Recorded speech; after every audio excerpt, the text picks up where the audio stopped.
Not long from now, the Flash finds himself face to face with another villain threatening his home in Central City. But as Barry charges forward, something happens in a fraction of a second. The Reverse Flash appears before his enemy. People call Barry the fastest man alive, but they haven't seen Thawne in action. He greets his old friend and says he has been waiting a long time to choke the life out of Alan once and for all. But he won't attack yet. He has been so patient. It will not take much to wait a little longer.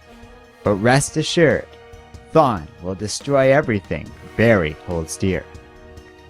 As Eobard leaves, Barry is momentarily distracted, long enough to be knocked down by his opponent. Not long before this, the Flash was settling into his new apartment, only to find that his roommate has a pet rat. Barry and the small rodent share a moment of animosity before Alan leaves to go to a family commitment. At the Iron Heights Penitentiary, our hero comes by to see his father, Henry Allen. Barry is eager to tell his dad that he recently learned something that might exonerate his father from the murder of Henry's wife. But the older Alan wants Barry to stop visiting. Henry views this situation as hopeless, and he doesn't want his son wasting his life over this obsession. But Barry insists that he found a clue. It's not much, but it's something. A name. Thawne. Hearing that name, Henry freaks out, demanding to know where Barry heard that. The elder Alan demands that his son never speak that name again, and certainly to never tell anyone else about it. Visibly terrified, Henry says that he is the one who killed Barry's mother, and that his son must let this go. Henry hangs up and leaves, only for the villain double down to stop him. The inmate has a message for Alan from the professor. Thawne sends his regards, and hasn't forgotten about Henry or his son. Hearing this threat, Alan nearly comes to blows with the villain, but before the two men can fight, a guard breaks them up. The corrections officer's name is Elijah, and he warns Alan that he can't protect Henry from everything. But Alan isn't concerned. He doesn't need Elijah's help, as everyone in prison needs friends to survive, and Henry is no exception. Back in his cell, Alan talks to his bunkmates Travis, Ernie, and Anthony. To their shock, Henry requires the help of their supervillain identities, Mogul, Black Mold, and Girder.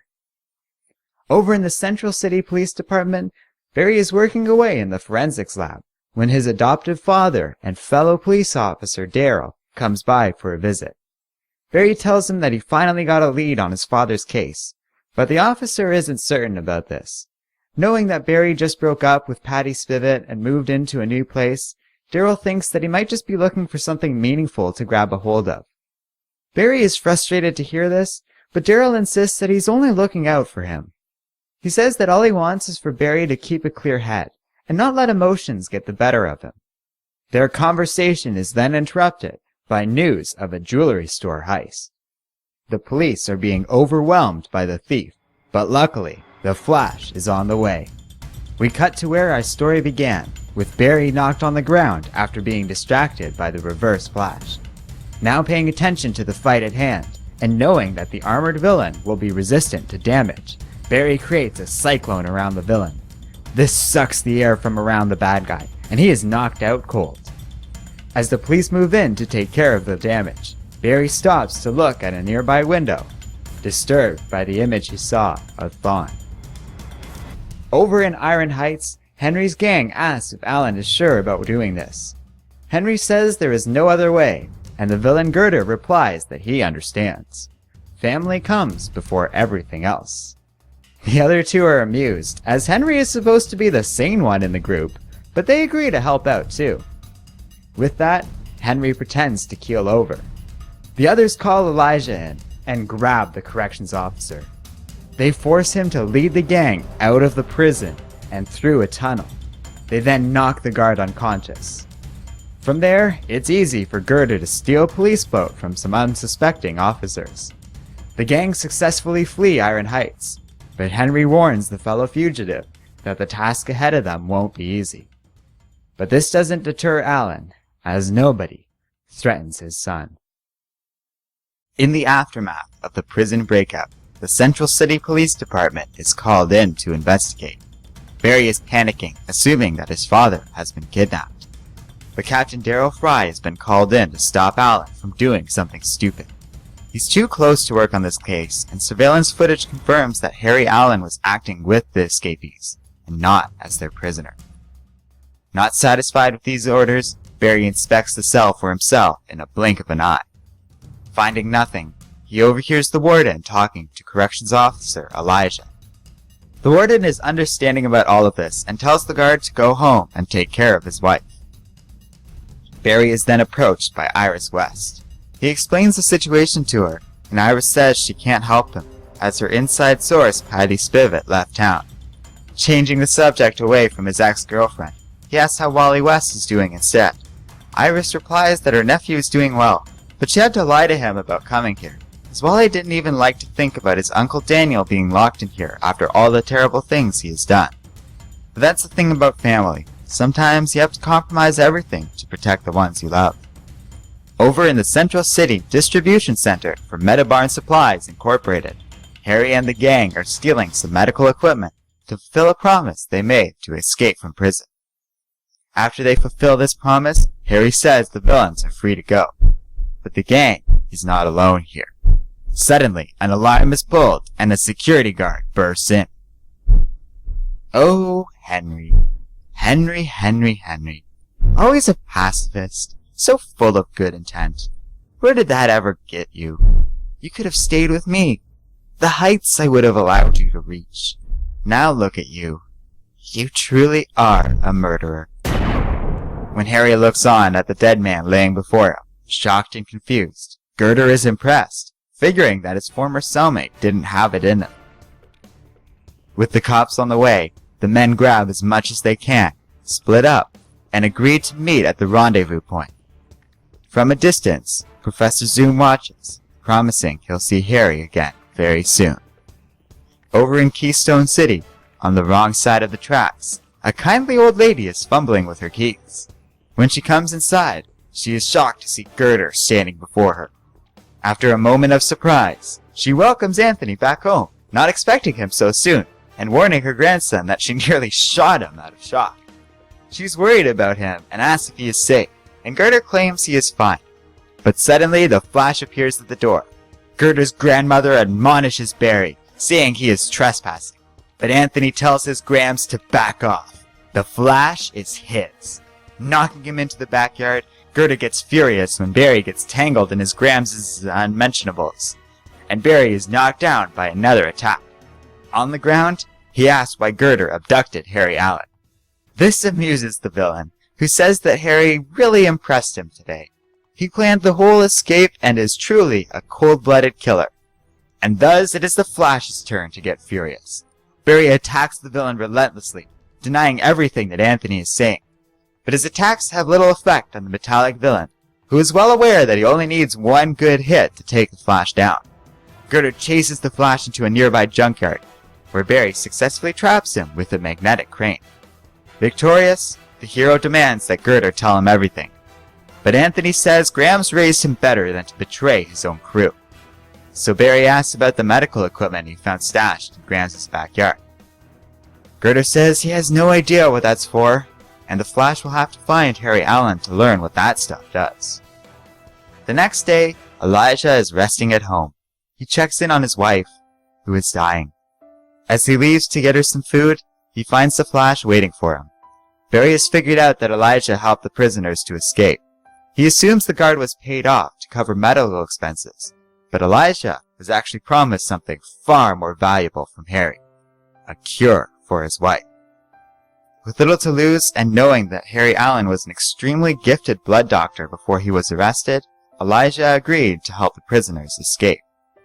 He offers to turn himself in, but Barry lets the man go, knowing what extreme things people will do to protect their family. All he asks is that the guard share any information should Harry Allen contact Elijah again. Barry takes off, but finds himself with a fellow speedster in close pursuit. Recognizing Zoom from an earlier encounter, Barry demands to know who this man in yellow is, only for him to taunt the Flash into attacking. As Barry is about to grab the professor, he disappears, and Barry finds himself home, where his mother was killed.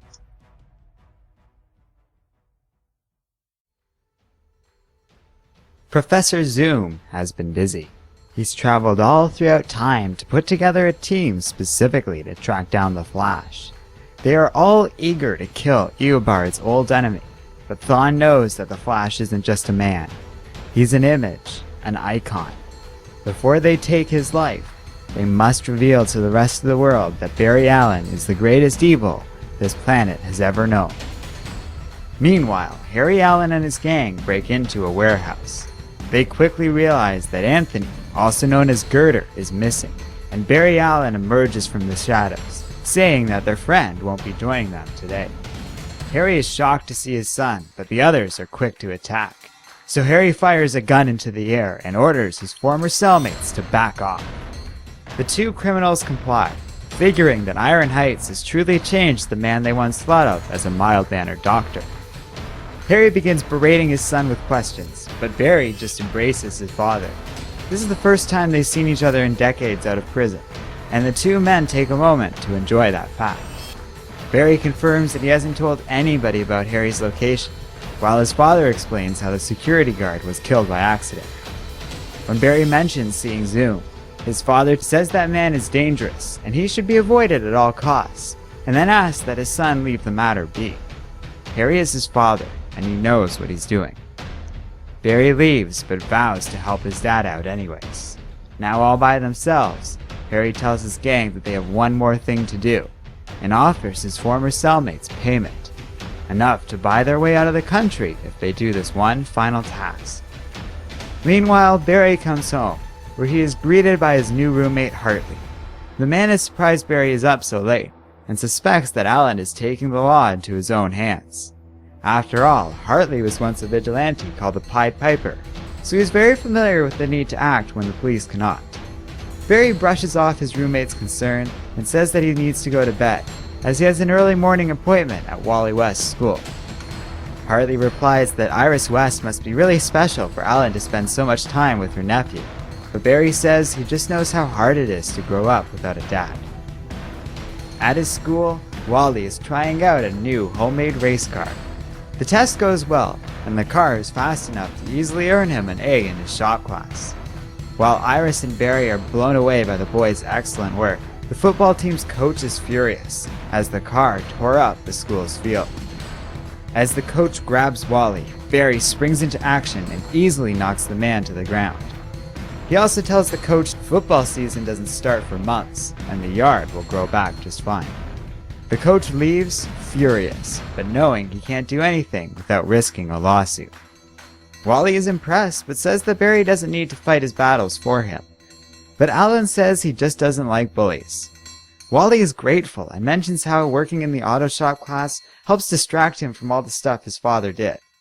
Iris offers to take Barry out to lunch, but things are pretty hectic right now for Allen, who says he needs to run. Barry goes out on patrol and hears about a hostage situation on the police radio. When he rushes in, he ties up the criminals and rescues the hostages, only to discover the civilians are actually mannequins in disguise. Suddenly, Barry feels a gun on the back of his head.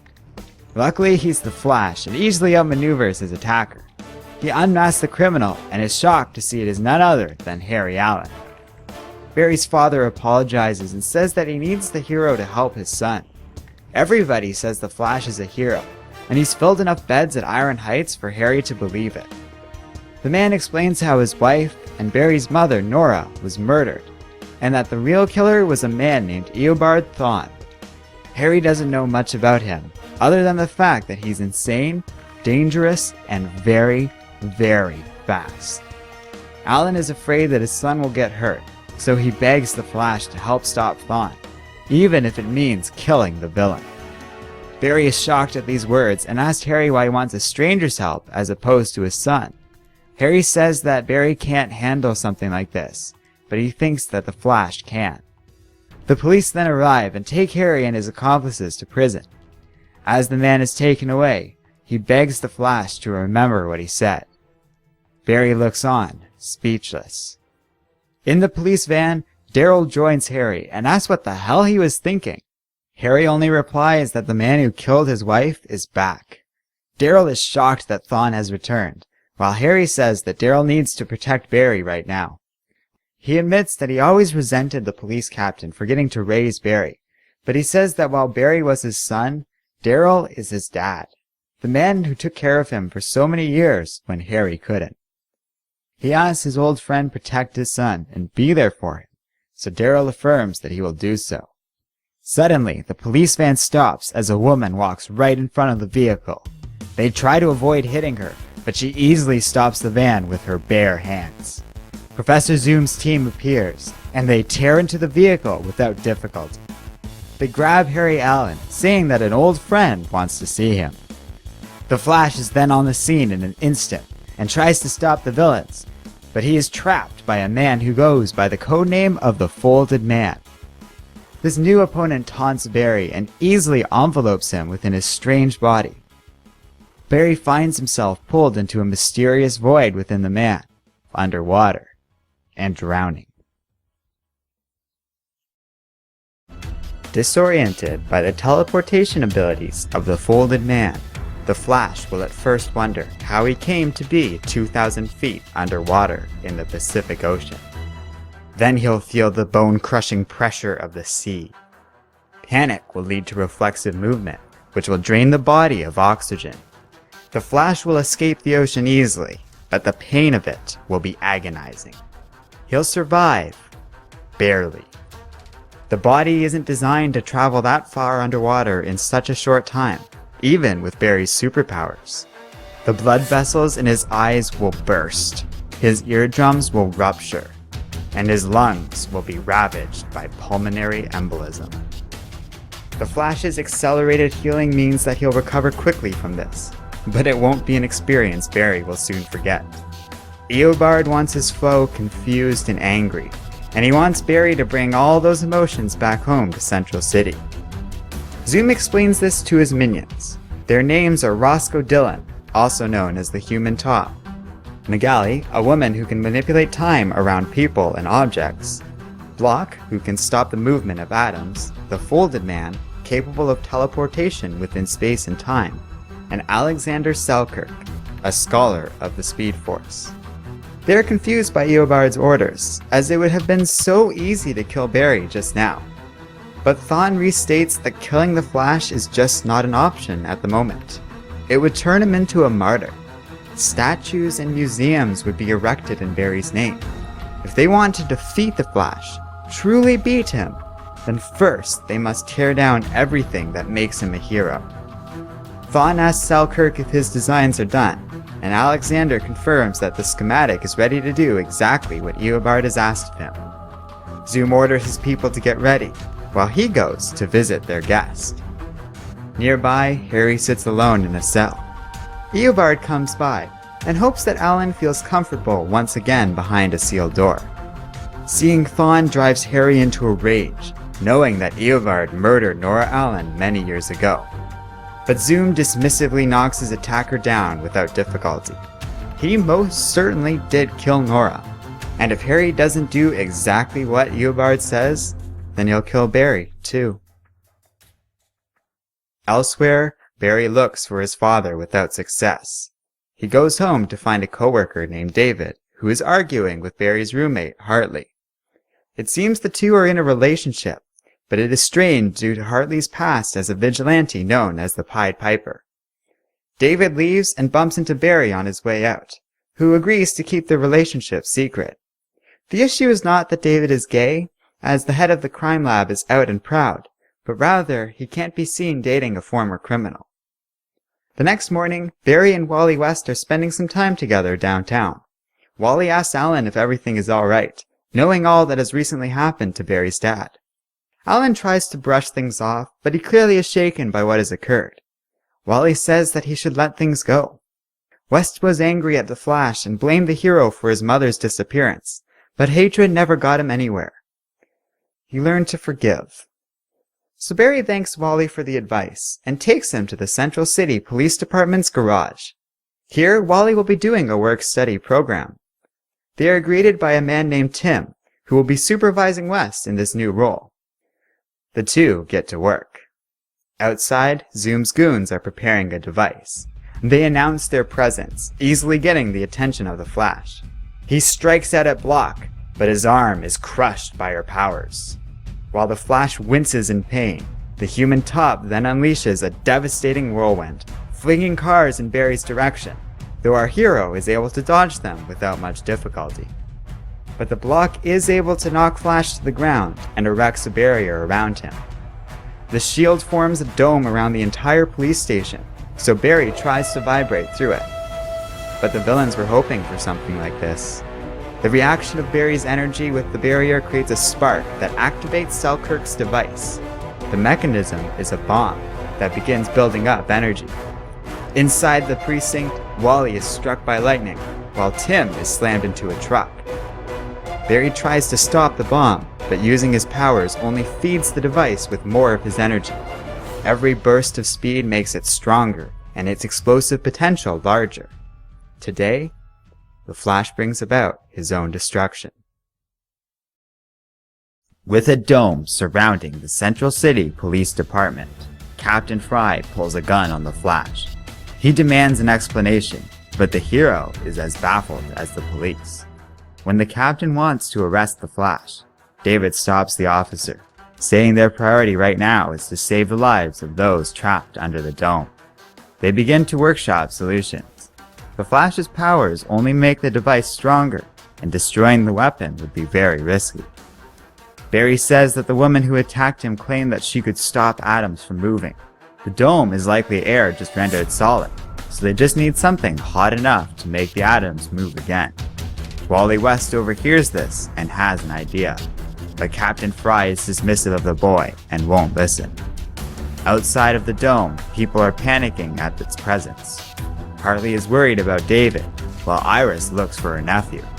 When some photographer comments on how much publicity this story would get if a kid died because of it, she punches him in the face.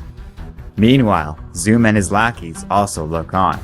While Eobard is pleased, the others are beginning to show some concern.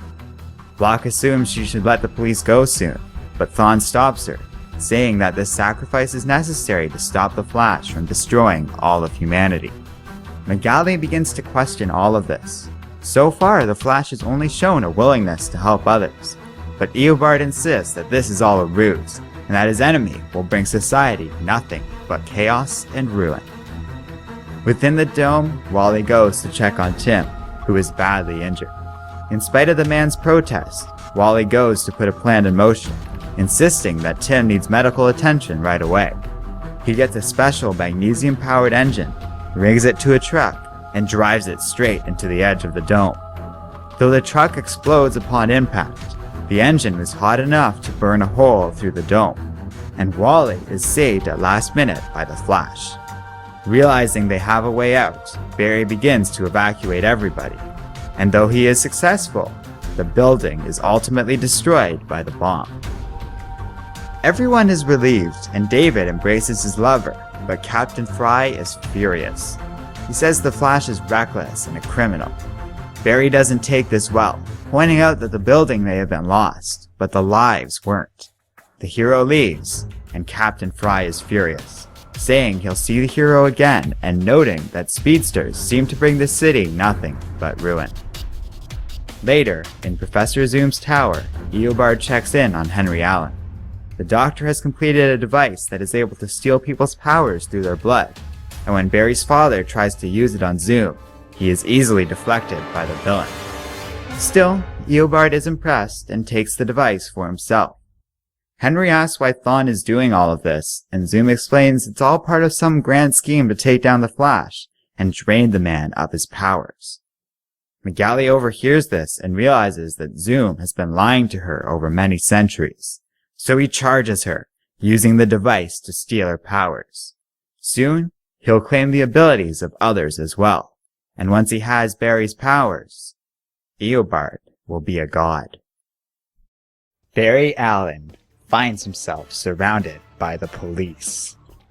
Captain Daryl Fry tells the Flash to surrender. His reckless behavior nearly led to the deaths of half the Central City Police Department. He places the Flash under arrest, but Barry can't let that happen, and escapes. He says that Thawne is the real enemy here, but Zoom begs to differ. With his allies in tow, Eobard is ready to make Barry pay for his many sins.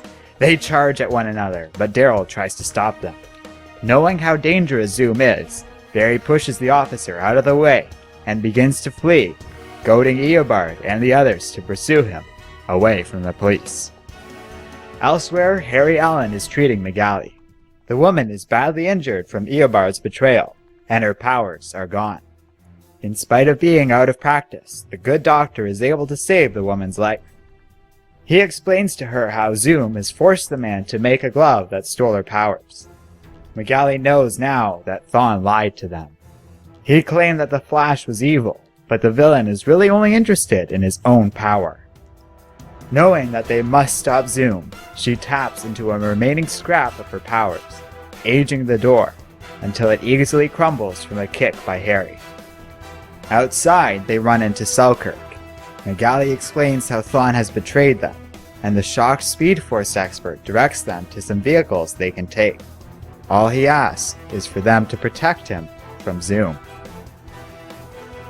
Meanwhile, Barry flees to a bridge when he is cornered by the Folding Man. Barry may have been bested by this opponent once, but he learns fast. The others soon join in on the fray, and though Barry is doing well against them, time suddenly stops for the speedster. Zoom taunts Allen, saying that the Flash has no idea how long he's been keeping out of sight, manipulating Barry's life, playing with it like a cat toys with a mouse. But eventually, a cat gets bored. Eventually, it devours its prey. Zoom knocks one of his goons back and prepares to steal Barry's powers, so the Flash tries to punch the villain out. Eobard easily catches his fist in midair. Nobody has ever truly challenged Barry. Daniel West was an insult to speedsters. Grodd may think himself a genius, but an ape is still just an ape. Speed is a function of distance and time. Barry can go the distance, but time is Zoom's domain. Suddenly, McGalley and Harry appear. The woman explains to everyone how Thawne is a traitor, and that they have been brought together under false pretenses. They are shocked at this news, and the Folded Man realizes that Thawne murdered his wife just to get him involved with all of this nonsense. Zoom hardly reacts to this revelation, declaring that he will kill every one of them. At these words, his former underlings turn on the villain without hesitation. Eobard taught them well how to work together. When Zoom tries to use his glove on the Folded Man, he envelops Block and they are able to shatter the glove's tech. Furious, Eobard says he will make them pay for this. But the fight ends when they realize that McGalley is fading and they need to get her to safety. But as they leave, they promise they will see Thawne very soon. With the glove broken and the others gone, Barry and Eobard are left to have a showdown. Zoom is certain he will get revenge on his former minions, but Barry's death cannot wait. He has seen the future of the Flash, and he cannot allow it to pass. But for this fight, for the battle of the ages, they need the right backdrop. Zoom grabs Harry and launches away, and Barry is quick to follow. Zoom taunts Harry during this time, saying that the Flash shares his doctor's senseless altruism. The doctor cursed the hero with it. Harry reels from these words, but Eobard only goes on to confirm what he is saying. Like father, like son. Coming to a stop, he welcomes the Allen family home. The Flash and Henry Allen are being confronted by Eobard Thawne. Henry is shocked as he has just learned that Barry is the Flash, and the hero apologizes to his father. He meant to tell him a long time ago, but just never could do it. Eobard remarks that the Allens do love their secrets, and suggests it is time that Henry revealed his. The elder Allen admits that Barry was right. He didn't kill his wife. Long ago he discovered Nora's body, with Thawne having been responsible for the woman's death. Eobard ordered Henry to confess to this murder, because if he ever uttered a single word to the contrary, he'd kill Barry too. So, for all these years, Henry has been hiding the truth to protect his son. Eobard mocks the Flash, saying he's been working for centuries to orchestrate this plan. And he knew exactly what to do, because he came from the future, in a place called the Gem Cities. In the year 2463, legions of heroes will be inspired by Barry Allen. They confronted Eobard Thawne, back then a tyrannical ruler, and Zoom just couldn't control them. Barry infected their minds, even when Zoom destroyed anything with the Flash's image on it. Eventually, the Gem Cities would be destroyed as a result of Eobard's cruel attempts to maintain order. So Zoom went back in time. He set up Barry's life to mirror his own past, as Thawne's father killed his mother when he was a boy. Eobard knew if they started on equal footing, then Thawne would be sure to win any competition between them. Exasperated by all of this, Henry knocks Eobard down with a baseball bat. He grabs Barry as they try and run, as Henry warns his son that Eobard now has Magali's powers. One touch, and Zoom could age the Flash into a withered husk of a man. Thawne gets up and says the Flash will die, but not of old age. He wants to make Barry suffer. Zoom leaps at Henry, but Barry is able to save his father. Everyone is shocked at this, as Thawne is supposed to be faster than anything. Barry isn't sure what happened, but something in him changed his powers. The Flash believes he can win this fight, but Eobard says that just can't be possible. As Barry leaps towards him, Thawne easily sidesteps the attack and knocks his foe into the wall. Assuming that Barry's earlier move was just a fluke, Eobard moves to finish the Flash off, and the villain declares it is about time. The Flash comes to a realization.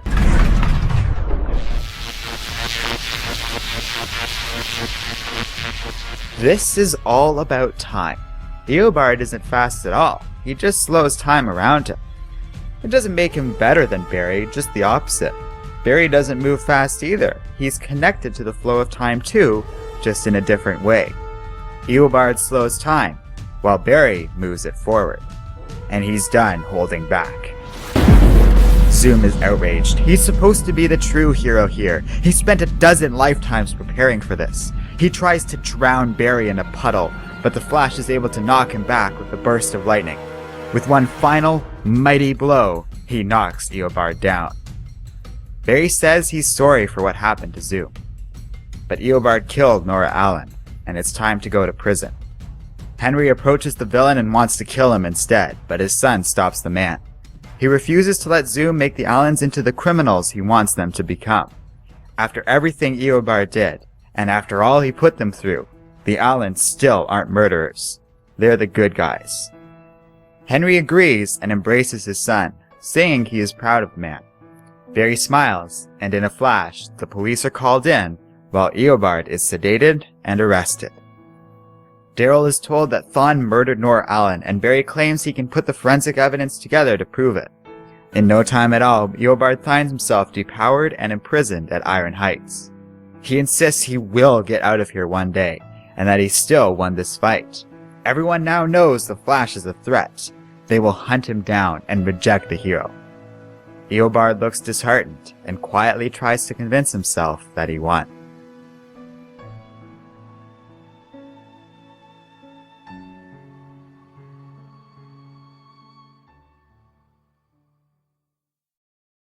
Hello and welcome to Comic Island. My name is Arden, and this is the complete story of The Flash Yellow. Okay, so here we have a story which does have a few cool ideas floating around. Some characters like the Pied Piper or even the new Wally West show some really fanciful moments of actually being interesting. And though the art style isn't perfect, sometimes it works really well, especially when it conveys the story's decent action. For example, the climactic fight between the Flash and Zoom is quite fun and was a really cool moment overall. But it feels like a story told out of obligation rather than inspiration, and honestly I can't think of anything more drastically worse for a comic. Yes, I've read way worse comics than this, but the lack of this vision makes this comic feel just empty, and it makes things terribly difficult to digest. Let me know what you guys think in the comments section below, and don't forget to like, subscribe, and keep reading comics.